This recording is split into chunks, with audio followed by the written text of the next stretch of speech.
오늘의 말씀의 제목은 믿음의 사람을 찾아서라는 말씀의 제목으로 누가복음 4장 22절에서부터 30절까지 말씀으로 여러분들과 함께 은혜를 나눌까 합니다. 오늘의 말씀의 주제를 보니까 예수님께서는 사람들로부터 환영도 받기도 하셨고 또 사람들에게 거절당하기도 하셨다는 겁니다. 예수님은 거절하는 사람들로부터 심지어는요, 마지막 부분에 보니까 뭐라고 합니까? 낭떠러지에 밀어 떨어가지고 죽게 만들겠다, 그런 마음까지 들게 했다는 겁니다. 그러나 예수님은 거절을 당하신다 해도 분노하거나 서운하게 생각하지 않았다는 거예요. 예수님께서는 믿음의 사람을 찾아가지고 당신의 사역을 계속해 나가는 그 모습을 우리가 오늘 읽은 말씀을 통해서 알 수가 있다는 겁니다. 오늘 말씀 논지가 뭡니까? 예수님은 믿음의 다양한 차원을 경험하셨다는 거죠. 첫 번째 보니까 사람을 놀라게 하시는 예수님에 대한 말씀이 22절 말씀을 통해 보니까요, 그들이 다 그를 정언하고 그 입으로 나오는 바 은혜로운 말을 뭐라고 합니까? 놀랍게 여겼다는 거예요. 놀랍게. 그리고 23절 말씀을 통해 보면은 그 당시에 있었던 속담을 이용해서 이 사람들에게 대답을 하신 예수님에 대한 말씀이 너희가 반드시 의사야, 너 자신을 고치라 하는 이 속담을 인용을 하면서 답을 주셨다는 거죠. 그리고 세 번째로 보니까 믿음의 결과를 알려주는 말씀인데 25절에서부터 27절까지 내용이 뭡니까, 여러분? 믿음으로 인해서 병고침을 받은 사람에 대한 말씀이 나오는 겁니다. 엘리야 때에 북이스라엘 아라방 시절 때 선지자로 있었던 이 엘리야 때는 그 사렙다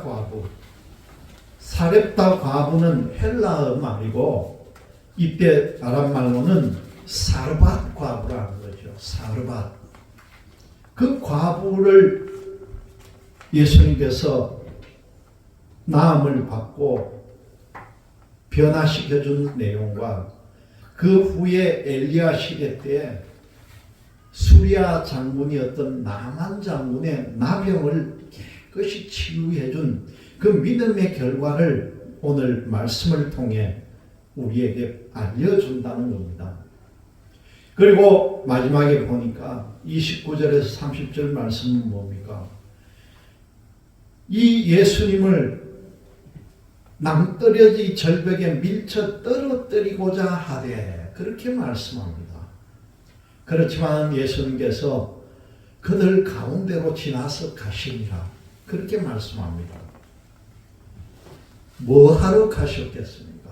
마지막에 그 사람들 가운데를 통과해서 지나갔다는 거죠. 그게 바로 오늘 말씀의 제목, 믿음의 사람을 찾아서 또 가셨다는 내용입니다. 여러분, 이 세상에는요, 다양한 사람들이 살고 있습니다.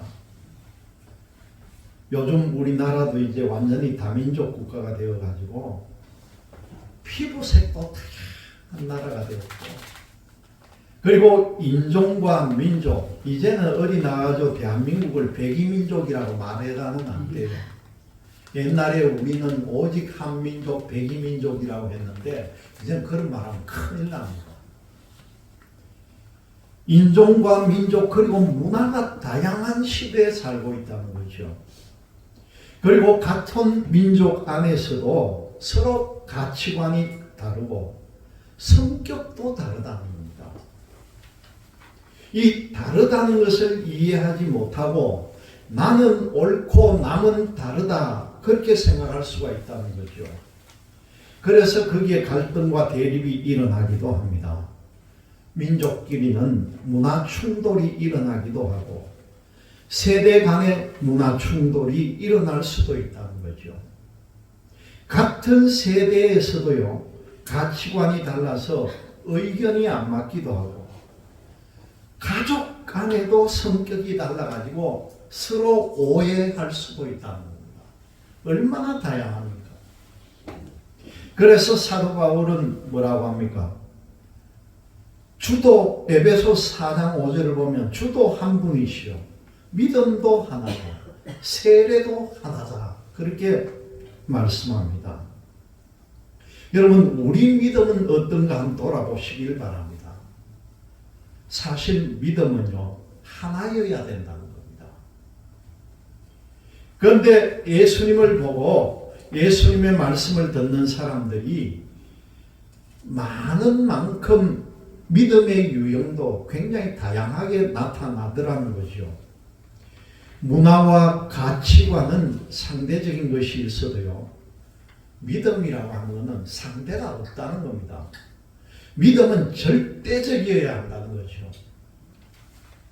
그러니까 다양하게 나타나는 믿음 중에서 믿음처럼 보이기는 하지만은 믿음이 아닌 게 있다는 걸 우리가 깨달아야 한다는 겁니다.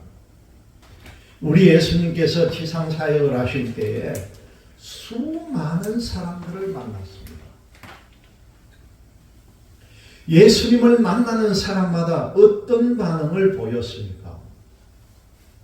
그런데 그 반응 중에는 결코 믿음이 아닌 것들이 있더라는 거죠. 믿음처럼 포장된 반응들이 매우 많았다는 겁니다. 예수님의 말씀을 듣고 그 말씀에 순종하는 믿음만이 옳고 바른 믿음이라는 걸 깨달으시기를 바랍니다. 예수님께서는 이걸 원하고 계신다는 거죠. 첫 번째 보니까 사람을 놀라시게 하는 예수님인데, 예수님께서 하나님 나라의 복음을 전합니다. 예수님께서 이 공사역을 하시기 전에 우리가 읽은 바로 누가복음 앞장을 보면요, 예수님이 시험받는 장면들이 여러 군데 나옵니다. 그 광야에 나가가지고 금식하면서 기도하셨고, 이런 사탄의 모든 무리들로부터 시험을 이겨내고 난 뒤에 공사역을 시작하셨다는 거죠. 그리고 예수님께서 성령의 능력으로 갈릴리로 가셨는데 예수님에 관한 소문이 굉장히 널리 퍼졌다는 겁니다. 예수님께서 여러 회당에서 가르치시는데 사람들로부터 많은 칭찬을 받으셨다, 그렇게 말씀합니다. 그리고 한 번은 예수님이 나사렛 회당에서 이사야의 말씀을 읽으신 적도 있었다는 겁니다. 이때 회당에 있던 사람들이 예수님을 쳐다봤습니다. 예수님께서는 이사야의 글이 사람들의 귀에 응답하였다, 그렇게 말씀합니다. 사람들이 예수님의 입에서 나오는 말씀을 듣고 매우 놀랐다, 그렇게 말씀하잖아요. 왜 그렇습니까? 예수님의 말씀은요, 사람을 놀라게 하는 힘이 있더라는 겁니다. 예수님의 말씀은 하나님 아버지가 가르치신 말씀, 바로 진리의 말씀이기 때문이라는 거죠. 그런데 오늘 말씀을 통해 보면은 예수님의 말씀을 들은 사람들의 반응이 사뭇 냉랭하게 차가워 보인다는 거예요. 예수님의 말씀의 내용, 말씀의 핵심을 보는 것이 아니라요, 예수님의 고향이 어딘지, 예수님의 출신을 먼저 따진다는 거예요. 메시지가 싫으면 그 메신저를 공격하라는 말이 있습니다. 예수님의 말씀에 어떻게 반응할지 모르고 그 말씀이 맞기는 하는데 그 말씀이 싫은 사람이 바로 예수님의 출신과 배경을 따지면서 예수님을 공격한다는 겁니다. 예수님이 나사렛에서 자라고 요셉의 아들인 걸 잘 알고 있는데 어찌 이 사람이 이렇게 놀라운 말을 하느냐는 의문을 제기한다는 거죠. 의문 제기는 사실 믿기 싫어서 터집 잡는 거예요. 여러분, 놀라면은요, 정말 나를 감동시켜 놀라면은 믿어야 하는 게 원칙이죠. 놀랐다고 해서 의문을 제기하면은 안 된다는 겁니다. 두 번째 보니까 속담을 사용해서 답하신 예수님에 대한 말씀인데, 예수님은 의문을 제기하는 사람들을 향해서 대답하실 때 속담 하나를 인용을 합니다. 그 내용이 뭡니까? 의사가 환자를 고칠 때에 환자보다 의사가 더 아프면은 사람들이 의사를 향해 뭐라고 하겠습니까? 당신부터 먼저 고치라 안 하겠습니까? 당신이 먼저 나으라고 말하지 않겠습니까? 환자를 고칠 생각보다는 의사 자신의 건강부터 챙기라고 말할 수 있을 거라는 겁니다. 이 말씀의 내용은요, 사실 안을 들여다보면은 의사를 무시하는 말이기도 합니다. 의사 니부터 고치라는 거예요. 여러분, 의사의 사명은 환자를 고치는 거예요. 의사는 자기가 아파도 환자를 고치는 일에 최선을 다한다는 거예요. 말씀을 준비하면서 가만 보니까 제가 이 부곡동에 온 지가 거의 30년이 다 됐는데 우리 가까운 데 있던 의사, 제가 아는 의사만 해도 두 분이 돌아가셨어요. 참 오래됐는데 한 사람은 이비인후과 하던 젊은 의사가 돌아가셨고 또 한 사람은 나이는 이제 조금 약간 들었지만 그래도 갈 데가 멀었는데 정형외과 하던 의사 한 분이 돌아가고 제가 가보고 만났던 사람인데 얼마나 화나겠습니까? 그 사람 인품도 좋고 환자밖에 보는 거예요. 환자. 자기가 죽기 전까지도 진료하면서 그렇게 살다가 간 거예요. 그 사람이 누군지 압니까? 옛날에 이비인후과 하던 김현철이라고 이비인후과 의사가 있었고요. 요 정형외과 하던 누구예요? 김철원. 그 의사들 그렇게 다 아직 쟁쟁해야 될 사람들이에요. 그런데 자기 몸도 안 돌보고 그렇게 환자를 진료하다가 마지막까지 진료하다가 그렇게 갔다는 거예요. 그뿐만 아니라 요즘 가는 한 2달 만에 한 번씩 약을 타러 가는 우리 사모가 자기가 저 수영에 있는 한스병원에 정말 유명하다는 의사가 있어서 병원을 옮겨가지고 그 병원에 갔는데 아직까지 한 번도 그분 상담도 못 받아봤고 약도 못 받아봤어요. 그 의사인데는 얼마나 사람들이 밀리는지 접수를 해놔도 옳게 되지도 안 하고 하루 종일 기다릴 수도 있고 어떤 경우에는 의사도 없고 왜 없나 하니까 거의 췌장암 말기예요. 이 의사가.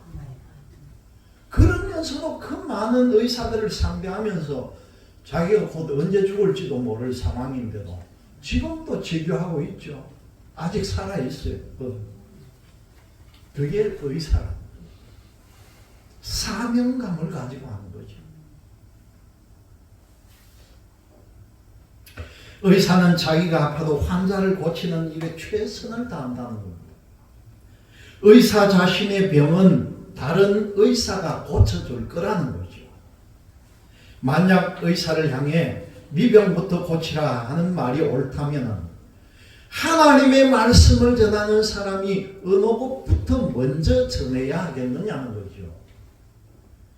예수님께서 가버나움에서 하나님의 말씀을 전하셨는데 자기가 가버나움 동네뿐만 아니라 바로 옆에 있는 자기 고향 나사렛에서도 가서 하나님의 말씀을 전해야 되는 것이 원칙이죠.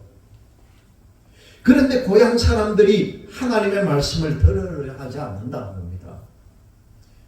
고향 사람들이 먼저 들어야 하고 고향 사람들이 먼저 말씀에 순종해야 한다는 거죠. 그런데 고향 사람들이 말씀을 전달하는 사람을 얕잡아 보고는요, 그 말씀에 귀를 기울이지 않는다는 겁니다. 그래서 예수님께서 선지자 중에 고향에서 환영을 받은 자가 없다, 그렇게 오늘 말씀에 나오잖아요. 선지자 중에 자기 고향에서 환영받은 사람이 없다는 거예요. 여러분, 지금도 그렇다는 겁니다. 국가와 세계에 영향력을 끼치는 전도자와 목사님이 고향에서 크게 인정을 받지 못하는 예를 우리는 본다는 거예요. 제가 안타깝게 생각하는 것은 우리가 너무나 잘 아는 여의도 순복음교회 조용기 목사님이 얼마나 세계적으로 국내에 큰 영향력을 나타냈습니까? 그분 고향이 어딘지 압니까? 여러분 모르잖아요. 모를 수밖에. 자기 고향에 뭐가 하나 큰 걸 해놓은 게 없으니까. 바로 언양이에요. 언양. 우리가 너무 가까운 곳에. 언양이 자기가 태어난 곳이고 자기 아버지가 살던 집이 있던 곳이고 그런 곳인데도 여의도 순복음교회가 그렇게 기도원도 짓고 많은 역사를 기념관이고 멀고 짓고 대학을 짓고 하면서도 자기 고향에 기념관 하나 없다는 게 얼마나 가슴 아픈지 저는 어떤 때 그런 생각을 해요. 야, 조용기 목사님도 자기 고향에 이렇게 인정을 못 받았나? 여러분 그렇게 생각이 안 듭니까? 사람이면은 자기가 태어난 곳에 뭔가 흔적을 남기고 싶고 뭐라도 하나 건물 크게 조용기 목사 기념관 해가지고 하나 만들고 싶은 게 사람이면 다 같은 생각을 가질 거예요. 그런데 언양에 그런 게 하나 없어요. 조용기 목사님 아버지하고 저희 장인하고 굉장히 가까웠다 했습니까? 그 위에 할아버지 때부터 유대가 있었고 가고 오고 했다는 그런 이야기를 들었는데 그걸 아는 사람들이 없습니다. 왜 그런가? 그 과거의 배경을 알기 때문에 그런 일들이 생긴다는 겁니다. 하지만 그 영향력이 크다는 것을 알면은 아마 반응은 달라질 것입니다. 세 번째로 보니까요, 믿음의 결과를 알려준 예수님에 대한 말씀인데 예수님께서 이스라엘 역사 중에 있었던 일을 말씀합니다. 엘리야가 사렙다 여인의 집에 기거했던 일을 말씀을 하고 있는 거죠. 그리고 엘리사 때에 믿는 사람이 누구인지를 가르쳐 줍니다. 예수님께서 말씀하시는 내용을 당시에 이 사람들도 다 알고 있던 내용이죠. 그런데 사람들이 다 알고 있는 내용을 적시에 적용하지 못할 뿐이라는 겁니다. 예수님은 시적절하게 그 옛날의 사례를 말씀하시므로 믿음의 결과가 뭔지를 이들에게 알려줍니다. 엘리야 시대 때에 3년 6개월 동안 그 나라에 흉년이 들었다는 거죠. 그래서 이스라엘에 수많은 여인이 있었지만은 엘리야가 그 많은 여인으로부터 도움을 받지 않았다는 겁니다. 엘리야는 오직 그 시돈 땅에 있던 사렙다의 여인 그 한 사람에게만 도움을 받았다는 거죠. 물론 이 사렙다 여인도 엘리야의 도움을 받아가지고 그 흉년을 생존할 수가 있었다는 것입니다. 그리고 엘리사 시대에도 수많은 나병 환자들이 있었지만 이스라엘 사람 중에는요, 단 한 사람도 나음을 받지 못했다는 거예요. 오직 이방인 사람, 나만 이 한 사람만 깨끗하게 나았다는 겁니다. 흉년에 생존해야 할 사람, 그리고 질병을 치료받아야 할 사람이 수없이 많았지만은 딱 한 사람씩만 생존하고 치료받았다는 내용을 기록해 놓은 거예요. 이건 여러분 뭘 뜻하겠습니까? 하나님의 말씀이 전달될 때에 말씀을 듣기보다는 전달하는 사람을 향해서 터집을 잡고 믿지 않는 사람이 더 많았다는 거죠. 그 많은 사람들 가운데도 오직 한 사람만 믿었다, 그 뜻이죠. 전달하는 사람이 잘 모르더라도요, 그 전하는 말씀을 듣고 순종하는 사람은 은혜를 받았다는 겁니다. 그 많은 흉년기간 동안, 긴 흉년기간 동안 어떻게 이 사렙다 과부는 구원을 받을 수가 있었느냐는 거죠. 그리고 그 많은 문둥병자 중에서도 어떻게 나만 혼자만 깨끗이 치유될 수 있었겠느냐. 그게 바로 믿음이라는 겁니다. 가장 중요한 게 바로 믿음이라는 거죠. 예수님이 말씀을 들어도 순종하지 않는 다수와 듣고 순종하는 한 사람을 비교한 내용입니다. 사람들이 말씀을 듣고 놀라워하더라도 놀람 자체로만 그칠 수 있다는 겁니다. 놀랍더라도 믿어야 한다는 거죠. 믿지 않으려 하는 사람은 안 믿는 이유를 그럴듯하게 변명을 합니다. 그래도 아무리 이유가 많더라도 믿으라는 거예요. 메신저의 과거와 배경, 그 메신저의 결격 사유를 보면 안 된다는 것입니다. 전달하는 메시지 자체에 집중을 하고 그 메시지 안에 담긴 하나님의 뜻과 섭리를 발견하고 순종하라, 그 뜻입니다. 여러분, 왜 순종해야 됩니까? 믿고 순종하면 죽지 않고 살아난다는 거예요. 그리고 믿으면 구원을 받는다는 사실입니다.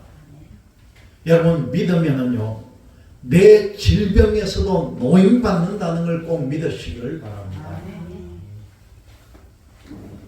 우리 예수님께서 우리에게 믿음을 요구합니다. 그러나 귀가 다치고 마음까지 다친 사람은요, 예수님이 아무리 바른 말씀을 하셔도 자기들의 자존심이 상하는 것부터 먼저 생각합니다. 이 회당에서 예수님의 말씀을 듣는 사람들이 화를 내면서 예수님을 동네 밖으로 쫓아냅니다. 동네가 만들어질 당시에 산을 깎아가지고 언덕이 만들어졌는데 사람들이 예수님을 언덕으로 끌고 가서 밀어 넘어뜨리려고 했다는 거죠. 죽이려고 했다는 겁니다. 만약에 언덕에서 떨어지기라도 하면은 죽거나 크게 다칠 수가 있는 거죠. 사람들이 예수님을 죽이려 들었다는 겁니다. 여러분, 진리의 말씀을 들어도요, 거기에 반발하는 사람이 있다는 겁니다. 아무리 좋은 말씀을 들어도 거기에 반대로 나서는 사람들이 꼭 있다는 겁니다. 예수님을 죽이려는 시도가 있었지만은 예수님은 사람 사이로 멀쩡하게 유유히 사라집니다. 어디로 갔겠습니까? 믿음의 사람을 찾아가 또 나아갔다는 것이죠. 그리고 예수님은 또 다른 믿음의 사람을 찾기 위해서 오늘 그들 가운데로 지나서 가시리라, 그렇게 말씀합니다. 여러분들도 이 하나님의 말씀을 듣고 말씀에 순종하며 살아갈 수 있는 여러분들이 되시기를 주님의 이름으로 기원드립니다. 기도합니다.